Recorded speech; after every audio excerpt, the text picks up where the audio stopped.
Chapter 1 Atlas. The way asshole is misspelled in spray paint across the back door of Bibs makes me think of my mother. She would always insert a brief pause between syllables, making it sound like two separate words.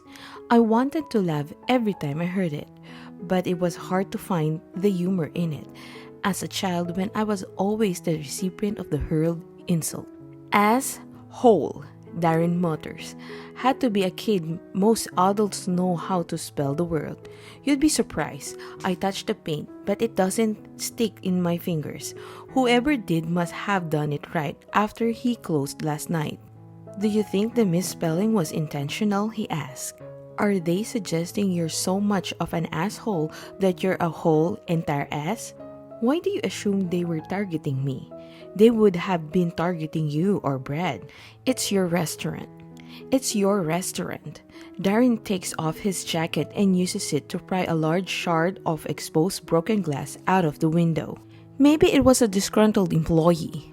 Do I have disgruntled employees? I can think of a single person on payroll who would do something like this.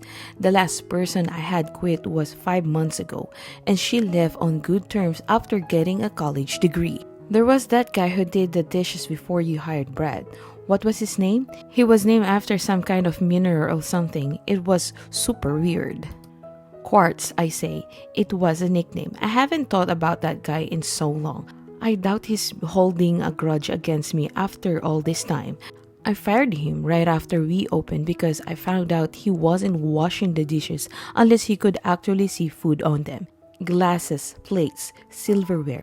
Anything that came back to the kitchen from a table looking fairly clean, he just put it straight to the drying rack. If I wouldn't have fired him, he would have gotten us shut down by the health department. You should call the police, Darren says. We'll have to file a report for the insurance. Before I object, Brad appears at the back door, his shoes crunching the broken glass beneath his feet.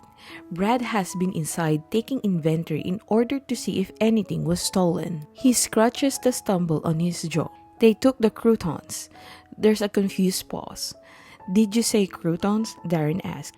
Yeah, they took the whole thing of croutons. They were prepared last night. Nothing else seems to be missing though. That wasn't at all what I was expecting him to say. If someone broke into a restaurant and they didn't take any appliances or anything else of value, they probably broke in because they were hungry.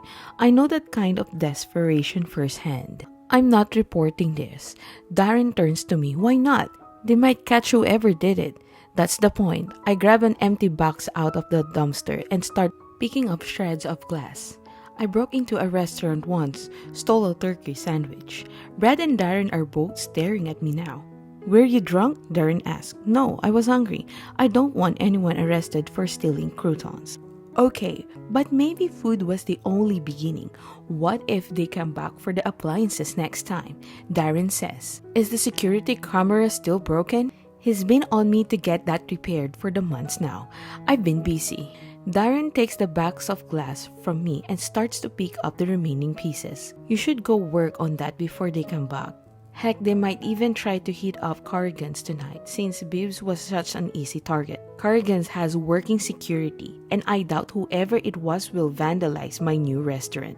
It was a matter of convenience, not a target break-in. You hope, Darren says. I open my mouth to respond, but I'm interrupted by an incoming text message. I don't think I've ever reached from my phone faster. When I see the text isn't from Lily, I deflate a little. I ran into her this morning while I was running errands. It was the first time we've seen each other in a year and a half, and she was late for work, and I have just received a text from Darren informing me we had a break-in. We parted somewhat awkwardly on the promise that she would text me once she got to work. It's been an hour and a half since then, and I still haven't heard from her. An hour and a half is nothing, but I can't ignore the nagging in my chest that's trying to convince me she's having doubts about everything that was said between us in that 5-minute exchange on the sidewalk.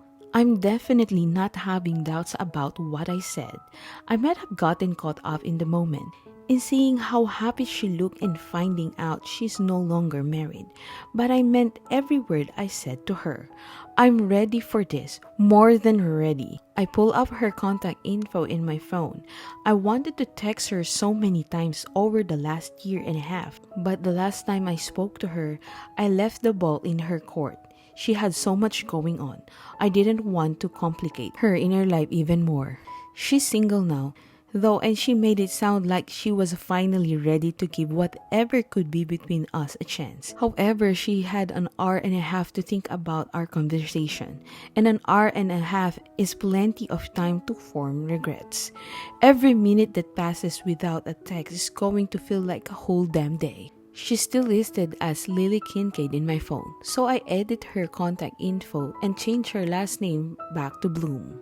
I feel Darren hovering, looking over my shoulder at my phone screen. Is that our Lily? Brad perks up. He's texting Lily? Our Lily? I ask, confused. You guys met her once. Is she still married? Darren asks. I shake my head. Good for her, he says. She was pregnant, right? What did she end up having, a boy or girl? I don't want to discuss Lily because there's nothing to discuss yet. I don't want to make it more than what if might be. A girl, and that's the last question I'm answering. I focus on Brad. Theo coming in today? It's Thursday, he'll be here. I head inside the restaurant. If I'm going to discuss Lily with anyone, it will be Theo.